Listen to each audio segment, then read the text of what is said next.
God bless you all. Welcome to my friendly maths channel class 10th। क्या आपको chapter surface areas and volumes में problem आ रही है समझने में या कन्फ्यूजन हो रहा है? तो ये वीडियो आप ध्यान से देखिएगा। देखिए, जब हम एरिया, सबसे पहले हम समझते हैं एरिया मीन्स यहाँ पे हम 2 डायमेंशनल फ्लैट सरफेस की बात कर रहे हैं। ओके, एरिया में लेंथ एंड ब्रेड्थ और लेंथ एंड विड्थ होगा। जैसे एक paper, sheet of paper, 1 sheet of paper. तो यहाँ पे space occupied by 2 dimensional flat surface, 2 dimensional का हम एरिया कहेंगे। Okay, and it is measured in square units. Area जब भी हम मेजर करेंगे वो square centimetre, square units mean square centimetre या स्क्वायर मीटर और square kilometre, what ever, right. 2 dimensional में तो ये स्क्वायर यूनिट में आएगा। लेकिन सरफेस एरिया जो है वो क्या है? Area occupied by 3 dimensional object. इसमें लेंथ एंड ब्रेड्थ, यहाँ पे क्या है? लेंथ मल्टीप्लाइड, अगर मैं इस रेक्टेंगल की बात करती हूँ that is length into breadth और विड्थ, वॉट एवर यू से। ओके, तो यहाँ पे लेंथ भी अगर सेंटीमीटर में है और विड्थ भी अगर सेंटीमीटर में है, centimetre multiplied by centimetre that is equal to square centimetre. देखिए, इस यूनिट का बहुत इंपॉर्टेंस है इस चैप्टर में। अगर आप यूनिट मेंशन नहीं करोगे तो आपके मार्क्स कट जाएंगे, राइट। अब सरफेस एरिया में क्या है? यहाँ पे लेंथ ब्रेड्थ के साथ में इसकी हाइट भी मायने रखेगी। यहाँ पे हाइट होगा 3 dimensional, that's why it is 3 dimensional. एक शीट ऑफ पेपर है, वो 2 डायमेंशनल है, लेंथ इनटू विड्थ। जब हम sheets of paper, pile of papers की बात करेंगे, एक के ऊपर एक बहुत सारे हम पेपर्स रख देंगे तो यहाँ पे हमें हाइट मिल जाएगा। और जब इस पाइल ऑफ पेपर्स को हमें स्टोर करने की ज़रूरत होगी, जिस बॉक्स में भी हम स्टोर करेंगे उस बॉक्स में हमें लेंथ विड्थ के साथ साथ उसका हाइट भी मायने रखेगा। उतने हाइट का हमें बॉक्स चाहिए होगा इन पाइल ऑफ शीट्स को स्टोर करने के लिए। तो सरफेस एरिया जो हम बात करते हैं दैट इज़ आउटर सरफेस, बाहर का है। ये मैंने पिछले वीडियो में आपको क्यूब एंड क्यूबॉइड के इसमें बताया था, आप प्लीज़ वो वीडियो भी देख लीजिएगा। यहाँ पे क्या है? Surface area occupied by a 3 dimensional object. I hope area and surface area का डिफरेंस आपको क्लियर है यहाँ पे।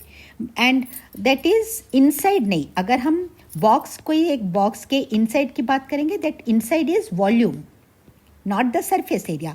Surface area means just the outer sides. ये इसका एरिया बाहर के साइड का, ये बैक साइड का एरिया, ये लेफ्ट साइड का एरिया, ये राइट साइड का area, only up top area and bottom area, right. आगे आप जैसे जैसे देखेंगे आपके कॉन्सेप्ट्स और क्लियर होंगे। हम बॉक्स के विथ इन द बॉक्स की बात नहीं कर रहे और with in the cylinder, what ever the shape, हम अंदर की बात नहीं कर रहे। इस अंदर जो स्पेस ऑक्युपाइड है ये पूरे अंदर इनसाइड की बात नहीं कर रहे। इनसाइड जो होता है वो होता है volume. I hope it is clear everyone. And surface area का भी यूनिट जो रहेगा वो स्क्वायर यूनिट ही रहेगा, राइट। नाउ सरफेस एरिया 2 तरह के हो सकते हैं, total surface area and cross surface area. इसी को हम लैटरल सरफेस एरिया भी मान लेते हैं। जहाँ सिलेंडर वगैरह की बात आती है तो ये कर्व रहता है, सर्कुलर रहता है, तो हम उसे कर्व सरफेस एरिया कहेंगे। अदरवाइज क्यूबॉइड में हम लैटरल सरफेस एरिया भी कहते हैं। अब देखिए, टोटल सरफेस एरिया क्या है एंड कर्व सरफेस एरिया क्या है। एरिया इंक्लूडिंग द बेस और basis and the curved part. अगर इस सिलेंडर की बात हम ले लेते हैं, राइट, सिलेंडर में क्या है? 2 सर्कल्स है, टॉप भी सर्कुलर है, सर्कुलर और ओवल वॉट एवर हो सकता है। सपोज हम इमेजिन करते ये भी एक सर्कल है, सर्कुलर है, ये भी एक सर्कुलर है, ठीक है। तो टोटल सरफेस एरिया मतलब इसे अगर एक सिलेंडर को हमें कवर करना है इजी लैंग्वेज में, जैसे हमारे पास एक सिलेंडर है तो एक छोटा सा एक सिलेंड्रिकल टम्बलर है, जो भी है, अगर हमें इसे कवर करना है तो हमें कितना शीट ऑफ पेपर या जिससे भी हमें कवर कर रहे कितना मटेरियल चाहिए, तो हम क्या करेंगे? ये सर्कुलर पार्ट को कितना पेपर लगेगा और ये साइड पूरा कर्ड है ना, ये पूरा कितना पेपर लगेगा, वो उसका हो जाता है टोटल सरफेस एरिया। मीन्स यहाँ पे क्या होगा? बेस, सपोज ये बेस है तो ये बेस भी इंक्लूड है, ये टॉप भी इंक्लूड रहेगा, जो बेसेस है दोनों, बेस और बेसेस जो भी है इंक्लूडेड रहेंगे, साथ ही साथ ये कर्ड पार्ट, ये पूरा कर्ड पार्ट भी इंक्लूड रहेगा, that is total surface area. अब कर्ड सरफेस एरिया में क्या है कि ये बेसिस एक्सक्लूड हो जाएंगे, ये नहीं इंक्लूड होंगे, सिर्फ और सिर्फ ये सेंट्रल पार्ट जो है, ये कर्ड सरफेस जो है यही इंक्लूड रहेगा चारों तरफ से, ऊपर नीचे छोड़ के चारों तरफ से इसे कवर करने के लिए, या जितना एरिया ये कवर्ड है उतना, टॉप एंड बॉटम को हम छोड़ रहे, दोनों बेसिस को हम छोड़ रहे, area including only the curved part, that is lateral part, side से, बस ऊपर नीचे नहीं, एंड एक्सक्लूडिंग छोड़कर द बेसिस। आई होप यहाँ इंक्लूडिंग द बेसिस है टोटल सरफेस एरिया में, एंड कर्ड और सरफेस एरिया और लैटरल सरफेस एरिया में चारों तरफ के होंगे, ऊपर और नीचे के नहीं होंगे, सिर्फ और सिर्फ ये चारों तरफ के होंगे, what ever the shape, right everyone. अब देखते हैं, अब देखें area of a circle. Area of a circle पहले जान लेते हैं, क्विक ब्रशअप। अब ये जो आउटर बाउंड्री है ये सरकमफ्रेंस है, राइट। सरकमफ्रेंस का फॉर्मूला है 2πr, और एरिया ऑफ सर्कल मीन्स अंदर, बाउंड्री के अंदर जो स्पेस ऑक्युपाइड है, 2 डायमेंशनल है ये, इसलिए एरिया है, एंड एरिया का फॉर्मूला होता है πr²। एरिया ऑफ सर्कल का फॉर्मूला है πr², और सरकमफ्रेंस ऑफ अ सर्कल है 2πr। ये दोनों आपको क्लियर है, तो बाकी यहाँ पे इजी हो जाएगा, इसलिए मैं यहाँ पे ये बता रही हूँ। अब देखिए सिलेंडर की बात जब हम कर रहे हैं, ठीक है, ये जो सिलेंड्रिकल बात कर रहे हैं हम, तो total surface area of a cylinder, यहाँ पे ये एक सर्कल आ रहा है, यहाँ पे एक सर्कल आ रहा है, तो इस सर्कल का एरिया πr² हो जाएगा, इस सर्कल का एरिया πr² हो जाएगा। अब 2 πr² है इसलिए 2πr² हो गया, ओके। ये क्या किसकी बात चल रही है यहाँ पे, total surface area of a cylinder, right everyone. अब ये सिलेंड्रिकल का ये पार्ट भी राउंड ही होता है, ये जैसे ऐसे हो रहा है जैसे कि बहुत सारे सर्कल्स को हमने एक दूसरे पे ऐड कर दिया। अब हम सिर्फ चारों तरफ की बात करेंगे, दैट इज सरकमफ्रेंस की बात हो रही है, ये जो बीच वाले पार्ट की बात कर रहे हैं हम, सिलेंडर। आप विजुअलाइज करिए सिलेंडर में क्या हो रहा है, सर्कल सर्कल सर्कल एक दूसरे पे पाइल अप होते जा रहे हैं, तो वो cylindrical shape round round round round shape करता हुआ हमें सिलेंडर मिल रहा है। तो जब हम इस सरकमफ्रेंस की बात कर रहे हैं, ये 2πr है, लेकिन हाइट में क्या हो रहा है, सर्कल के ऊपर सर्कल, तो हाइट भी ऐड हो रहा है, इसीलिए इस 2πr में h लग जाएगा, 2πrh। ये दोनों को जब हम ऐड करेंगे तो वो हो जाता है total surface area of a cylinder. I hope यहाँ तक आपको अच्छे से क्लियर है। ये देखिए सर्कल्स के ही साथ में ये खेल रहा है सिलेंडर, इसीलिए इसको ये अगर आपको आता है तो ये आराम से आपका बन जाएगा। टोटल सरफेस एरिया सिलेंडर को कवर करने के लिए हमें 2 सर्कल्स है, और एक सर्कल का एरिया πr² है, इसीलिए 2 सर्कल्स का मिला के 2πr² हो गया। अब यहाँ पे सरकमफ्रेंस की बात आ रही है बीच वाले पार्ट पे, एक सर्कल है तो 2πr है, लेकिन यहाँ पे एक सर्कल के ऊपर सर्कल के साथ साथ हमें हाइट मिल रहा है, इसीलिए उसमें हमने हाइट जोड़ दिया 2πr में, है ना। अब यहाँ पर क्या क्या कॉमन आ रहा है, देखिए 2 कॉमन है दोनों में, पाई कॉमन है दोनों में, और एक r दोनों में कॉमन है, ठीक है। तो 2πr हमने कॉमन निकाल दिया, तो अब यहाँ पे बचता है एक r, और ये 2πr कॉमन निकल गया, यहाँ बचता है h और बीच में है प्लस।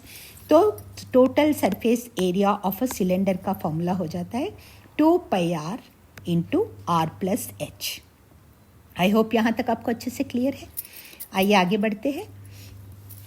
अब देखिए total surface area of a cylinder अभी हमने देखा है 2πr into r plus h। r ये रेडियस है इस सर्कल का, ये रेडियस है, दोनों का रेडियस सेम होगा सिलेंडर में, और ये हो गया हाइट h, राइट एवरीवन। अब cross surface area of a cylinder भी हमने देख लिया है, 2πr एक सर्कल का है सरकमफ्रेंस, और इसमें हाइट है, तो ये हाइट जोड़ के ये पूरा cross surface area of a cylinder हो गया। अब इस सिलेंडर में जैसे कि ये सिलेंडर यहाँ पे बना है, सेम रेडियस का सर्कल लेकर के इस सिलेंडर में हमने एक कोन फिट कर दिया, राइट एवरीवन। हाइट भी सेम है, सिलेंडर जितनी है, रेडियस भी इसका सेम है। तो अब सिलेंडर का फॉर्मूला अगर आपको याद हो गया है तो इसी से हम कोन का फॉर्मूला ऐड कर लेंगे, बहुत आराम से हमें याद हो जाएगा।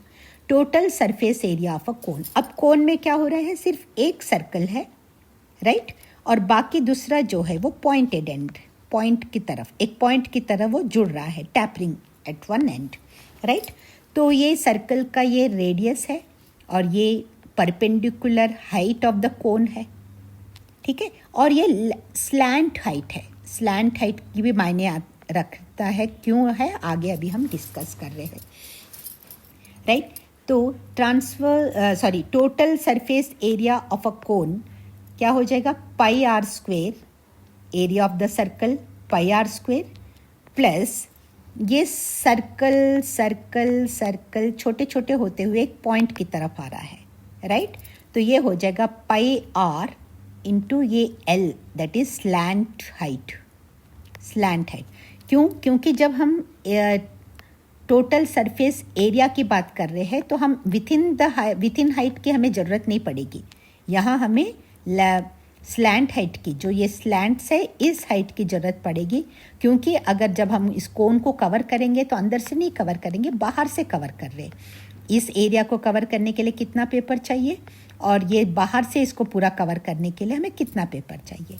तो देखिए, जब भी एरिया आएगा तो हमें स्लैंट हाइट की ज़रूरत पड़ती है, ये परपेंडिकुलर हाइट की ज़रूरत हमें वॉल्यूम में पड़ती है, इतना याद रख लीजिएगा आप, ठीक है ना। कोन में वॉल्यूम में हमें ये परपेंडिकुलर हाइट की ज़रूरत पड़ती है और एरिया, जहाँ भी एरिया है हमें ये स्लैंट हाइट की ज़रूरत पड़ेगी। अब ये स्लैंट हाइट निकालना बहुत आसान है, ये देखिए, ये रेडियस है, ये परपेंडिकुलर हाइट है, यहाँ 90 डिग्री बन रहा है, तो ये राइट एंगल ट्रायंगल हो गया, एंड ये हाइपोटेनस बन रहा है slant height, and using Pythagoras theorem says hypotenuse square is equal to square of perpendicular plus square of base, इसीलिए L square is equal to perpendicular, यहाँ हाइपोटेनस एल स्क्वायर आ रहा है, L square is equal to perpendicular square means H square plus R square हो जाएगा। जब हमें L चाहिए होगा, L is equal to square root of H square plus R square हो जाएगा, राइट। इसी तरह हम L is equal to square root of H square plus R square, अगर ये आपको कैलकुलेट करना है तो इस तरह कैलकुलेट कर लोगे। आई होप ये total surface area of a cone आपको समझ में आ गया। अब ये पाई आर स्क्वायर है, इस सर्कुलर पार्ट का एरिया पाई आर स्क्वायर है, सर्कल का एरिया पाई आर स्क्वायर होता है। अब ये जो साइड पूरा साइड का है ये पाई आर, ये सर्कुलर है इसलिए पाई आर, एंड स्लैंट हाइट की ज़रूरत पड़ती है इसलिए यहाँ पे एल। अब इसमें देखिए कॉमन क्या है, पाई कॉमन है, एक आर कॉमन है, तो पाई आर हमने कॉमन निकाल दिया। अब एक आर निकल गया, यहाँ पे एक आर बचता है, बीच में प्लस का साइन है इसलिए यहाँ प्लस लगा देंगे। अब यहाँ एक एल बच रहा है, तो total surface area of a cone is pi R into R plus L.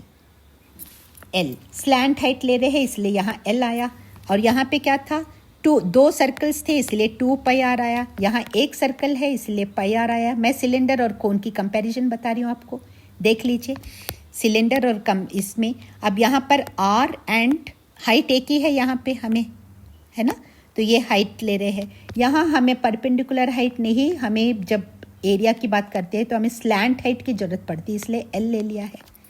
I hope ये आपको याद रह जाएगा अच्छे से। अब cross surface area, curved surface area, ये पूरा टोटल कर्व बन रहा है ना, ये curved surface area of a cone क्या हो जाएगा, पाई आर एल, ओके। यहाँ पे है 2 पाई आर एच हाइट, और यहाँ हम स्लैंट हाइट ले रहे हैं इसीलिए ये पाई आर एल याद रह जाएगा। आई होप ये भी कोन का भी एक याद रखेंगे तो आपको वो करने में, यहाँ एक सर्कल है तो पाई आर ले लीजिए और एल, यहाँ 2 सर्कल्स है तो 2 पाई आर ले लीजिए, और हाइट हम परपेंडिकुलर हाइट की बात कर रहे हैं सिलेंडर में तो एच लेंगे। यहाँ एरिया है तो स्लैंट हाइट आ रहा है, एरिया में हम ये परपेंडिकुलर हाइट नहीं कंसीडर करते, ओनली हम स्लैंट हाइट को ही कंसीडर करते हैं, ओके। कोन के केस में मैं बता रही हूँ। तो ये पाई आर एल हो गया।